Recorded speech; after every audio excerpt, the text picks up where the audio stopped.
The following is a presentation of Muddy River News.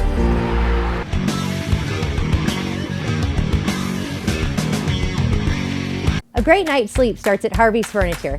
Check out the large selection of complete bedroom sets. And when it comes to mattresses, we have a full selection from Bemco, Spring Air, and Chatham & Wells. Harvey's Furniture. Our home, your home. The Liquor Booth is your home for a huge selection of beer, wine, and spirits. The Liquor Booth has 2 locations in Quincy, 3520 Broadway and 1500 North 12th Street. The Liquor Booth, where it's always happy hour. Welcome to the Daily Muddy. I'm Bob Goff with Dr. Julia Montejo from Blessing. Welcome. You are an allergy specialist, and we are going to talk about food allergies as kids head back to school. Absolutely. So just like going back to school for, notebooks and Kleenex and probably hand sanitizers and everything else, with kids who have food allergies, another thing to check off the list is their EpiPens or Epi-injectors, food action plans, and just being ready to be safe. Make sure that peanut butter's away from them. Well, it's one of the major 8 food allergens, but yes. We've got friends of ours whose sons had a peanut butter allergy, for years, and they've always, when he comes over, make sure it's put away, wiped off, all that stuff. So, but yeah, I know that's one of the big ones. What are some of the other ones that people might not know about? Well, we always think about peanut. Of course, we think about peanut and tree nut are 2 of the big ones. Milk, egg, soy, wheat, fish, shellfish, and sesame seed is an up-and-comer, if you want to call it that. Wow, really? More often coming up now. Okay, shellfish, I knew. The others were kind of, okay, that's neat. So it's basically anything and everything. But there's some things, certainly we think peanut, nut, again, like the nuts themselves. I always say peanuts and nuts. And yes, peanuts are a legume, not a nut per se. But it's all right. Anywho. Says nut, right? Peanut. Exactly. Right? But, when it comes down to the nitty-gritties, as I do. Techie, I get it. Yeah, very particular. So, but I think with the back-to-school ideas, many children who are going back to school already have currently the diagnosis of a food allergy. And for those who do, we really want to focus on, I always call it safety first. Be prepared for what I call the worst-case scenario by, of course, avoiding any foods that you have an allergy to. Having a food action plan or food allergy action plan, which will include basically, it's very simple. I brought one with me. Great. They're free, and your physician or allergist will fill them out. And for children, of course, who have asthma, they may have more severe reactions, so you have to be prepared with that as well. But as I tell my kiddos, I always kind of run them through like a what-if scenario. And I say, what if somebody hands you some cookies or crackers or something? And, children are very conditioned to say yes or thank you or whatever. And I say, it's okay to say no, thank you. Or let me check with my parent. But in other case, no. So right. They don't put them on the spot, And I think children want to be friendly and accepting. But once they get to a certain developmental age, usually 6, 8, 9 years old, they very much go into that rule following. That's like the whole elf on the shelf stage where they're very much, into following the rules and things. So kids will be much more proactive at that age about, what does that have? I can't have that. Where much younger children may not be able to verbalize that, or they're not really sure. They just know somebody's eating something yummy and they want it. So, right. Especially, peanut butter is like Lee said, is the one that peanut butter is the one that everybody thinks about. Yeah. But all the other ones, you just got to be careful because you just never know. Yeah, and they're equally as life-threatening in the right and the wrong scenario. So they have the right scenario, but the wrong scenario. So if they know they have the sweet allergies and they go to school, I really firmly believe that nobody really wants to harm, a child in the school, or don't want to harm their neighbor, or don't want to harm the child they're babysitting. And so think about the average is 113 children of school-age children will have a food allergy. So if you think about a class size of 20-something to 30, that's 2 to 3 children with a food allergy, and 25% of those can be quite severe when they occur. So you can't always say, well, it was fine this time, it'll be fine the next, or it wasn't so bad, or it was horrible, and every time it gets worse. Every person is very individual. Every scenario is an individual scenario. So we don't want to make any broad, sweeping statements. Also, say the protective parent who packs their kid's lunch every day and makes sure it's safe, and that kid goes to school with his lunch. The kid also has to be aware, and maybe the people in the cafeteria have to be aware. Hey, don't have little Johnny sit next to little Jimmy if Jimmy's got the peanut butter that Johnny can't have. I think it's tough because I think for quite a while. I think people it's like anything. We go in pendulum. We kind of overprotect and then we underprotect, or we go, oh, it's no big deal. Oh, my parents, their kids, a lot of times grandparents will say, we never had all these food allergies. What are these kids complaining about? I didn't have any of that stuff when I was a kid. They're just making a big deal of nothing. to maybe a parent who has, a child or children who have a food allergy that are very protective. And I tell them being protective is good. And when they have a new diagnosis of a food allergy, frankly, it scares them quite a bit. Sure. They think of the worst case scenarios. I say, don't go home and go on the internet tonight. I said, or I give them a couple of good, websites to go on. And I said, just think about it like reading a novel. Read a chapter at a time. Try to absorb it. Don't panic. Call me if you panic. We'll walk you through it. But I said, really, it's all about if you know what you have this food allergy to, we can avoid it. And it's not no longer a mystery. But it's really not a new thing because, my younger brother in the late 70s, early 80s was diagnosed with like 24 food allergies, including like strawberries and chocolate. And he had a really extreme case. That's a whole thing. But many people, how they're tested, you shouldn't just test them, being positive for, say, you're food allergic based on a test, or whether it's a skin test or blood test. It's all driven by you consume the food, what happens. I don't care what a test shows. If you eat that food in front of me and I'm like, well, that test is baloney. It's all really based on their symptoms. So that's why I spend so long saying, you ate this, what happened? Did you eat it again? You did. What happened? Oh, you didn't. Always kind of run them through all these different scenarios.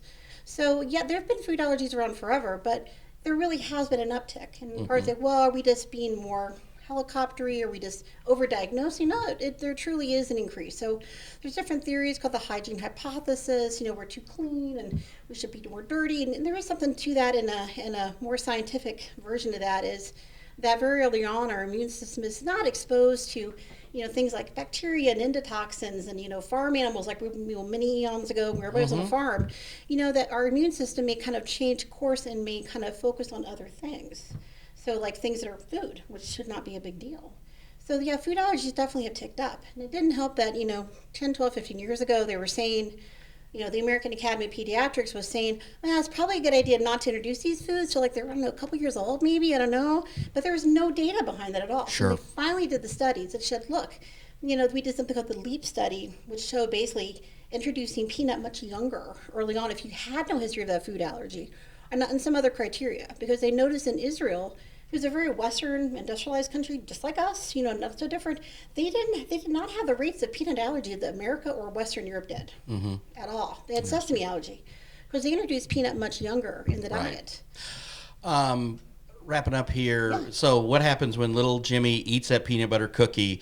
He should have his EpiPen with him if his parents know, right? He should have it in his bag. The schools getting better about having the EpiPens handy, all that stuff? Yeah, in general, it's very state to state, but very much I think now they basically have, and I don't want to overspeak because I've lived in Massachusetts before this, but EpiPens, most of the time, they don't allow little kids to what they call self-carry, they keep it in their backpack. It can vary, most times in the nurse's office, and all these kids should have an action plan. All of them should kind of be on the radar, more or less. And so again, new food allergens can certainly occur during the school year. And even what I call fake food allergens or oral allergy syndrome or food pollen syndrome, which is where certain foods, especially raw fruits and vegetables, can cross-react with certain pollens and that can mimic food allergy symptoms. So it really kind of takes an allergist to tease that apart. Most 13, 14, 20-year-olds are not going to suddenly become allergic to raw apple and raw carrot and raw. Those are usually cross-reactivities with pollens. Okay. So, but every person is an individual, so every person deserves an individual assessment. Yes. They're not just like their mom or just like their cousin or just like their neighbor. Everybody's different. So I would say. But is some of it hereditary? There is definitely a hereditary we call the atopic history. In other words, the allergy history. So if mom and dad had some form of allergies, whether it's pollen allergies or foods or eczema or asthma, in general, the children are much more likely to develop one of those forms. So it's not one for one. Like mom had a peanut allergy, kids 1, 2, 2. All I know is when my little brother had all those allergies, he was also allergic to a bunch of dust and stuff, and I had to throw out half my comic book collection. I wasn't happy, that's tragic. But I wanted him to be healthy, and I love my brother. And you so hold that over okay. his head right now, right? So that was Spider-Man number 1 or something. He passed away a few years ago. Oh, I'm so sorry. That's okay. That's okay. So, I didn't set you up for that. It was just, but that was very nice of you to ask. That's okay. That would be, nice to hold it over. It's always the one that the mom threw out, my special collector's item, and now it's worth so much money. But I've pointed that out to him. Yeah, I always tell the kids though, when in doubt, leave it out of your mouth. Don't eat it. Don't put it in your mouth. Don't do what I call the taste test, where they have a little nibble and they wait and see. Oh, it tastes okay. We eat the rest of the cookie. It's just not worth the trip to the ER. It's not worth the EpiPen. It's not worth the fear it induces. So, I always tell the parents, we cannot wrap these kids up in like a little bubble wrap and roll them around. They have to interact with life. We want them to normalize their life as much as possible, and honestly, it's very doable. Go play in the creek. Go Well, play in the that's mud. not Go a bad idea. goof around. Yeah, get outside. Get Have a away. life. Put the Nintendo down and go play. Yeah. So other than just being cautious, most of these children and having some knowledge and being prepared, honestly, they can have a pretty doggone normal life, and there's no reason that they can't. They shouldn't be excluded. There are, children are kind of jerks, and they will pick on kids. And food allergy is actually a very common thing to be picked on and bullied about, and it's really unfortunate. There's absolutely nothing you can do about that. Well, I'll tell you what. You are absolutely great to talk to. I want you to come back around Christmas time so we can talk about Christmas tree allergies and that come kind on. of stuff. No, you're talking about what, the sap and all that jazz? Yeah. That's a contact allergy. Okay, but I want to have that conversation around Christmas time. I'm spoiling it for you. All right, Dr. Julie Montejo, thank you very much. Thank you so much. Coming up, we're going to talk a little bit about the Tracy Family Foundation. Instant Replay is your local sports bar. With 18 big screen TVs, we have all the sports packages from college games to pro games. We offer daily drink specials, and come check out the Bullpen, our newly renovated beer garden. Instant Replay, 2739 Chestnut in Quincy. Are you looking for the perfect venue for your next special event? Check out Utopia Event Center. Utopia has a large banquet room and an awesome bar area, perfect for anything from birthday parties to formal corporate meetings. It also offers a photo booth, stage for a DJ or a live band, and a fully stocked bar, all for only $300. Check us out at utopiaeventcenter.com or call Barn at 217-430-6559 for more information. Utopia Event Center, 900 North 12th Street in Quincy. Coming up on Muddy River Gems, browse through the Easley Pioneer Museum in Ipava.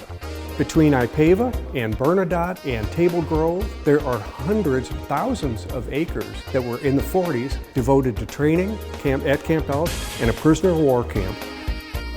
Bill, we're looking at a picture of you now with your wife. Yes. On the day you were married, Yes. you were how old at that time? 19. You were 19. How old are you now?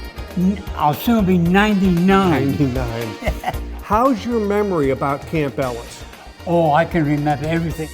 That's on the next Muddy River Gems, sponsored by Dot Foods. Welcome to the Abbey, a Quincy tradition. With 6 big screens, a new larger kitchen, and now more seating capacity, the Abbey is the place to be before, during, and after the big game. Come enjoy fan favorite appetizers, steaks, burgers, and a variety of daily food and drink specials. Can't join us? Carryout is available too. Now with a convenient drive-up window to better serve you. 1736 Spring in Quincy. Opens at 3 p.m. Tuesday through Sunday. Come join all your friends at the Abbey, a Quincy tradition. My guest today is Dan Teefee with the Tracy Family Foundation. Welcome. Thanks for having me, Bob. Before we get into why you're here, I just want to say thank you for all the great work you've done. My wife is a teacher. I know she's gotten some scholarships from you, some money from you guys to do great things, and it makes her feel good in the fact that the way you guys really just do so much for our local schools, both public and parochial, and I just want to say thank you on their behalf. Absolutely. My wife's a teacher, and that work is definitely needed and one of the most important things anybody's called to. And again, the Tracy Family Foundation just does the work is just beyond wonderful. We'll have a link to their page on this page that you'll be able to see after we're done talking about why you're here and why are you here. I'm here. We have one of our focus areas is families, and so we want to help families to be healthy and whole. And so we have an initiative that's coming up here in September that we're calling the Date Night Challenge. And our hope is to recruit churches to participate in encouraging the congregation and the public to go and have a date night one time a month in October, November, and December at the end of this year. And we're going to register for this on the workshop's going to be on Thursday, September 7th. It's going to be in Quincy, Mount Sterling, and Jacksonville. And again, all of these will be on our website so you can see how to get to all of this. Now, when you're talking about churches, is this a non-denominational thing? Yes, any church, any denomination can participate. And the workshops are just interest. So we're trying to get congregants. It could be a pastor. You don't have to be a church leader to come, but you come to the workshop, learn all the information. It's going to be everything that you needed to run the date night. So there'll be promotional materials made available to the church, and then date night resources that would include discussion questions, everything you'd need to do a great date night. With your spouse or significant other, I assume? Yes. Okay, because this is so funny when my wife and I will go out on a date, and once you get the how was your day and all that stuff, sometimes it gets into like, you're trying to think of something else to say, I mean, you're with each other all the time. You do so many things together, but in an effort to try to branch out and try to talk about something new, give me an example on what can be brought up in date night. Yes, so the discussion questions are key, as you know, and I have 4 kids. My wife and I try to do date nights, and sometimes the conversation just ends up on the exact same things, right? Over and over again. And so one of the discussion questions, the type of discussion questions usually draw some things deeper. Sometimes they're about history. And so one of the questions might be, share our favorite memory together. What is your favorite time that we ever spent together in our marriage thus far? It could be about communication. Tell me about a time that you felt like we weren't communicating very clearly in the last week. I thought this was supposed to be like a positive thing. Well, the goal is to lead towards positive conversation. Because that part, I'll be like, because right. my wife and I also do, we do an adoration chapel on a regular basis. We're Catholic, and so we'll go in there, and my wife always wants to talk. And I'm like, well, how about we just listen to a podcast? Or how about I just read some scripture or something? And but then we do, eventually she will break me down, and I will do that. But I think if it's, again, when you're talking, guys, a lot of guys for the most part aren't into the whole touchy-feely, whatever. But I think if you come up with some ways to make it more fun and creative, I think this sounds like a good idea. That's right. And sometimes when we're kind of pushed into it, we know how valuable it is to our spouse, and so we're willing to do things that are important to them too. Yeah, I mean it is. It's a two-way street, and you say you have 4 kids, and my wife and I have 3. Now 2 of them are gone, and one's in college, so we're close to. People say you're an empty nester. I don't think we're an empty nester until that last kid is out of college and is getting his own paycheck. It's kind of my thing. He might have 1 foot out of the nest, but he's still got 1 foot in it. So, and again. Let's talk a little bit now about the foundation in general. How long has the Tracy Family Foundation been around now? 25 years. So 1997, the Tracy Family Foundation was started by the 2nd generation of the Tracy family. And of course, for those of you who don't know it, most of you do, I'm sure. Dot Foods, that was the Tracy family. Robert and Dorothy Tracy are the ones who started it out of the back of his station wagon in Mount Sterling, and then it has grown to be a global company. It is certainly one of the leading employers of the tri-state area, and it's all right there in Mount Sterling. And again, the Family Foundation was just a way for another way. I mean, the Tracys, obviously, when they started Dot Foods, you've got all the thousands of hundreds of thousands of people who've worked there and provided for their families, put food on the table, literally put food on the table. But this foundation is just another way for the family to really give back. And the Tracy family's always been just really great about giving back to the community. Absolutely. As you know, Artie and Dorothy had a vision to start a business, but they also started a big family. They had 12 kids, and they always believed that the business was a way to give back to the community. And so the foundation is really an outpouring of that vision for the 2nd generation. And so big family, care about families, and this is a part of what we're trying to do in our region too. Once again, register for the kickoff workshop. They're going to be on Thursday, September 7th in the morning at Quincy, at lunchtime in Mount Sterling, and the evening at Jacksonville. There is no cost. So guys, if you might need a little help in trying to make, don't duck your wife. Listen to her, open up, listen to what she has to say. My wife's going to say this, and she's going to throw something at the TV saying, "Who are you to say that?" But again, it's nothing wrong with just getting away and having a nice evening for the 2 of you. So thank you very much for stopping by. We certainly appreciate it. Thanks for having us, Bob. That's all the time we have for now. I'm Bob Goff. We'll see you later.